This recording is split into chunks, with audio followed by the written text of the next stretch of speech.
Subscribe for daily IELTS material.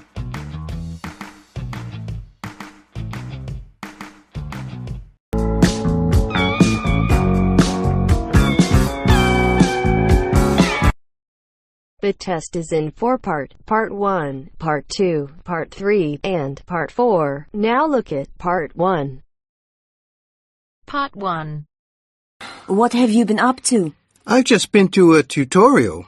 Weren't you two supposed to attend? Yes, we were. First, you have some time to look at questions 1 to 4.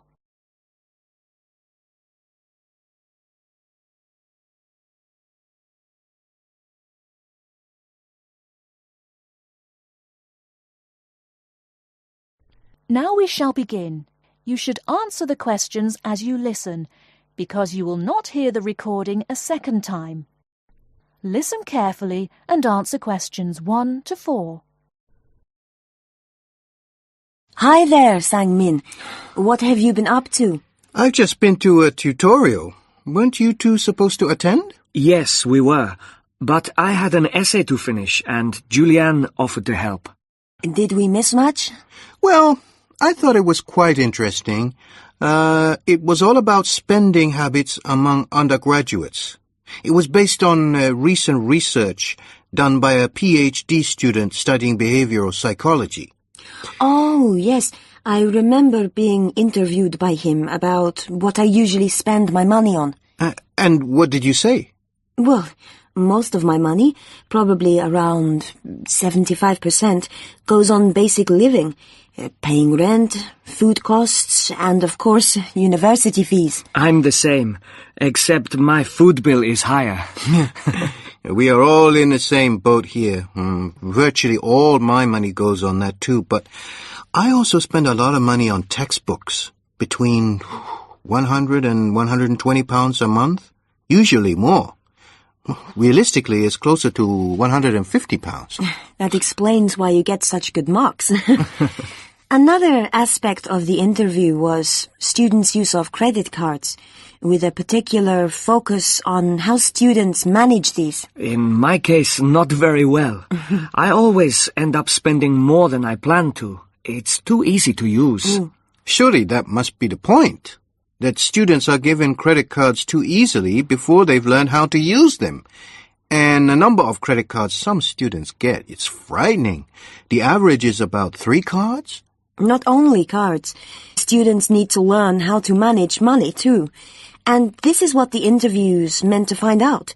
By comparing and contrasting all the data, the root causes of student spending could be highlighted. And the effects this has on students, I'd imagine, would be more negative than positive. Perhaps, but this was the other part of what the student was trying to achieve.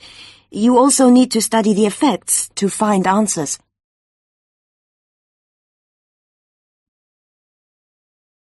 Before you hear the rest of the conversation, you have some time to look at questions 5 to 10.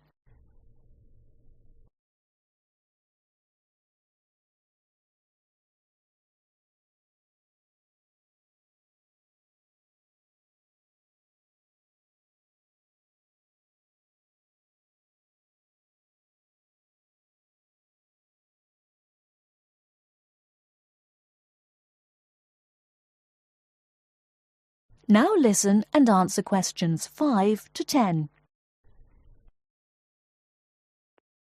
But I think it all goes back to how we were taught to manage money when we were children. That's true. Our behavior now is closely related to the childhood environment and what we learned from that. But how far back should we go? When do children really begin forming an understanding of what money means? I've read that children between 3 and 5 can understand what's right and wrong. That's when they can learn concepts like sharing. At the age of 6, most children can understand the value of money. This suggests that if parents offered practical advice to their children at an early age, it could have a very positive impact on their spending habits in later life. It basically comes down to 3 areas. The first one is allowance, Parents should not try to focus on how much money they give their children, but rather on what they need. Needs are difficult to define, so parents need to resist the urge to give in when their children say, I want. For me, the only way to teach children the difference between needs and wants is to give them a practical allowance. If my parents had not done that for me when I was younger, I don't think I would be able to handle the money they give me now. True. The second thing I think is important is saving. Can you explain a bit more? Well, basically, parents need to introduce their children to personal finance. If we are expected to deal with money now, then we have to learn when we're younger. I see what you mean. And it could be in quite simple ways, like by helping them to open their own savings account. There's one more area I think is vital. What's that?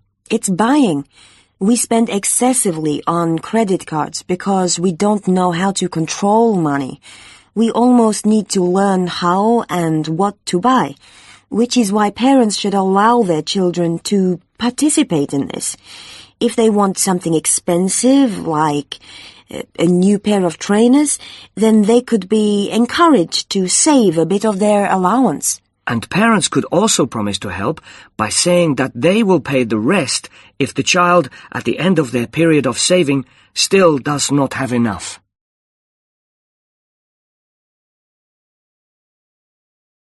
That is the end of part 1. You now have half a minute to check your answers.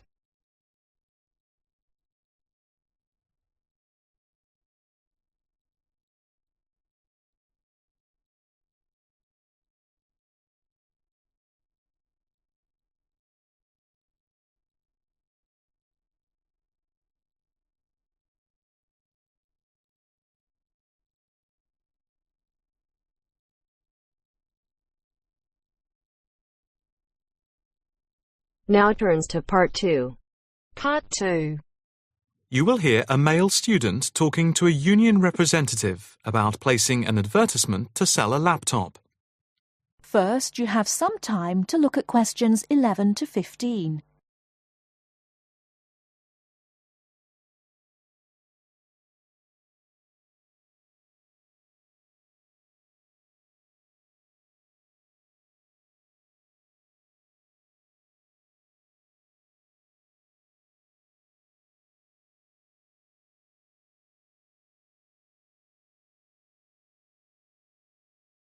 Now, listen carefully and answer questions 11 to 15. Hi, I'm Debbie. How can I help? Hi, my name's David. I'm just looking to place an advertisement on the main union notice board to sell a laptop and a few accessories if that's possible. Sure, that's not a problem. I take it you are a member of the Students' Union? Yes, I am. Right then. I'll just get a form up. And as there is no one around and it looks as if it's going to be quiet for a while, I'll just type the details straight into the computer for you. Thanks very much. No problem. Shall we just title it Laptop for Sale? Yeah, okay. Can you describe it generally? Well, it's in very good condition. In fact, it's hardly been used. Why are you selling it, if I may ask? Well, I've got another one which is much lighter, and I don't really need two. I see. What weight is the one you're selling? It's 3.5 kilograms. That is heavy these days. Can you give more details about the one you want to sell? Right. Well, it's an Allegro, and it's got all the latest programs. Okay. What about the memory? The memory is only 0.5 gigabytes. And what about the screen size and the other features?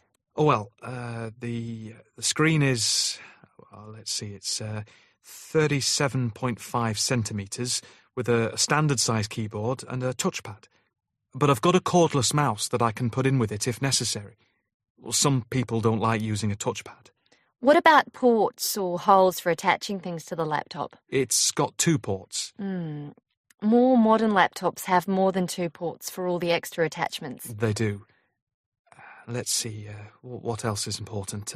Oh yeah, the battery lasts for 2.5 hours, which is okay, but not enough for long train journeys. But one thing is that it's not wireless. Right, okay, not wireless.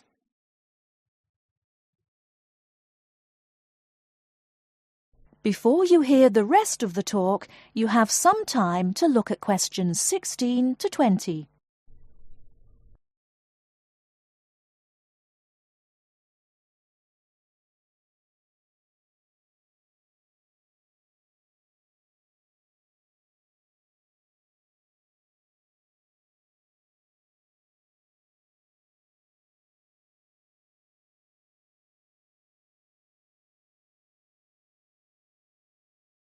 Now listen and answer questions 16 to 20. Anything else I can put on the advertisement? There's a webcam built at the top of the screen, and I can throw in a printer, a scanner, and headphones, which I got with it in a special deal. It also comes with its own case for carrying it around. Actually, the case is quite smart. I'm hoping these things will help it sell. They should do. Right, I think I've got all that. How much do you want for it? That I'm not sure about. It's worth about £900 to £1,000 new. Yeah, but you won't get that much if it's used, and even if it's in good condition. What about £500? I doubt if you'd get as much as that. More like £200 or £300. If you look at the notice board, there is one on there which is comparable to yours, and it's not more than about £250, I think. As little as that? I'm afraid so. Shall we say £300? OK, put that. Can I take some contact details for the advert? The name's David Bristow. BRISTOW. Yes, that's it. And a mobile or email? Both, if you want. It's DIB7791@hotmail.com. OK, and the mobile? That's 09875 423387. That's it. If you send the picture, I'll add it and print it out and stick it up for you. OK, I can get that to you today. Right, I'll type in here, advert placed the 22nd of October. Fine, and good luck with the sale. Thanks. That is the end of part 2. You now have half a minute to check your answers.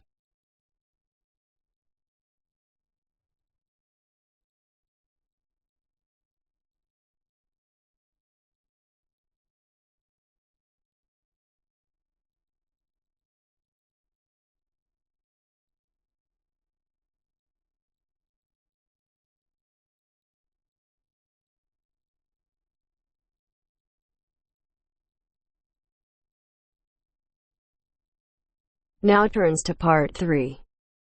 Part 3. And welcome to this morning's lecture on transport. First, you have some time to look at questions 21 to 25.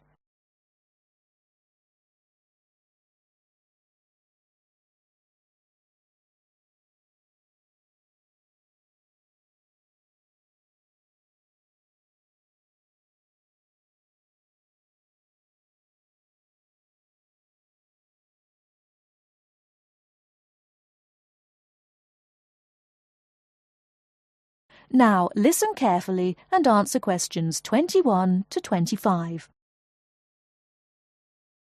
Good morning, and welcome to this morning's lecture on transport. What I'll be doing today is comparing forms of transport in different countries to see how forms of transport are affected by factors such as geographical landscape and economic development. My focus will be on countries in South America, Europe, and Asia. The first country I'd like to look at is Colombia, which is in South America. This is a country where geography plays an important role. Due to the huge amount of mountains and forests in this country, travelling by air is crucial. I don't know if many of you realise this fact, but Colombia was the first country to establish a commercial airline, and in so doing they made aviation history. Today, there are more than 400 airports in Colombia for domestic flights, which highlights the point I made earlier that air travel is a vital means of transport in this country. Colombia also has a road network of about 48,000 kilometres, linking Colombia to Venezuela and Ecuador. Transport by road is important for trade as well as tourism. Apart from this, there is also a railway system, but it is in need of modernisation. The other means of transport is by steamers, with the Magdalena being the main waterway. Now let's turn to Colombia's neighbour, Venezuela. Once again, we see that internal flights are an important means of transport, as like Colombia, Venezuela has remote areas where flying is the easiest means of travelling from A to B. Trains are not popular, and most of the railway lines are in the highlands, as this is where the iron ore mines are. Trains are an efficient means of transporting the iron ore from the mines to the factories. Thus we can see how transport and the economy are interrelated. Ships are also used extensively in this country, and there are many ports, the main seaports being Puerto Cabello and Guanta. Turning now to Europe. Belgium is a country that boasts one of the most compact railway systems worldwide. Inland waterways, or canals, are also an important means of transport, transporting both freight and people. Belgium also has the third largest seaport in the world, namely Antwerpen. Air travel is also important, although this is not linked to geographical terrain, as is the case in the South American countries we've already looked at. Next, I'd like to look at the United Kingdom. Like Belgium, the UK has inland waterways around 4,000 kilometres, yet only about 17% of these are used for commercial transport. The main inland port is Manchester, and the chief seaport is London, with Southampton taking second place. Air travel is extensive in this country, and there are around 150 airports, the most famous being Heathrow. However, about 90% of passengers in the UK travel by road.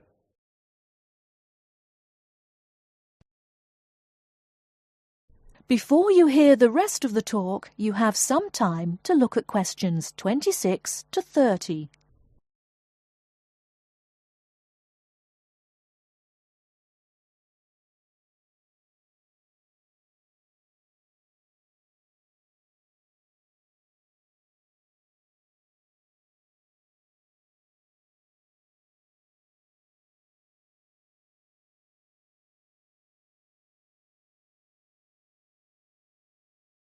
Now listen and answer questions 26 to 30. Finally, I'd like to look at two Asian countries. China is a country which reveals how geographical size affects transport development. Roads and railways are widely used, and this has led to a huge amount of bridges being built, such as the Yangtze Bridge, which is probably the most widely known. The Yangtze Bridge is 1.6 kilometres long and is built on two levels. The upper tier is for cars and pedestrians, while the lower is for trains. Railways are especially important, and over 80% of freight and passengers are transported by rail. With such a high proportion of people using trains, it is not surprising that governments in countries like China are prepared to invest in the railway system. Obviously, a fast and effective train service will encourage businesses and the general public to continue using it. The last country I'm going to mention is Japan, which has one of the most advanced transport systems in the world. The railway system is highly developed, and the Tokaido Railway, connecting Tokyo and Osaka, has trains that can travel up to 250 kilometres per hour. Ships are also a vital means of transport, in both international and domestic areas. To summarise, we can see that transport varies throughout the world, yet the importance of transport networks, be they air, sea, rail or road, cannot be underestimated. That is the end of part 3. You now have half a minute to check your answers.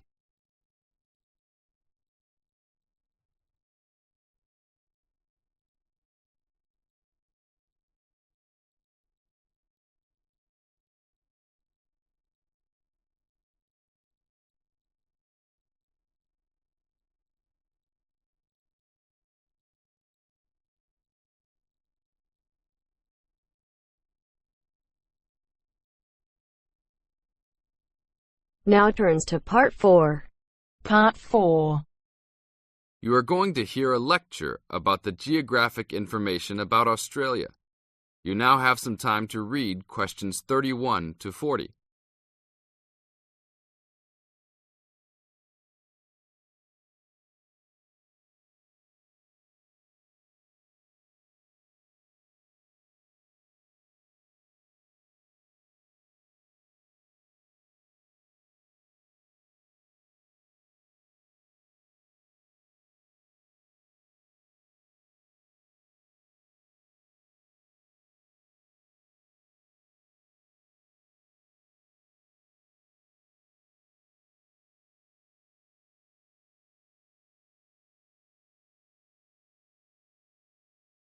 Now listen to the lecture and answer questions 31 to 40 by choosing the best answers from the choices. Good morning, everybody.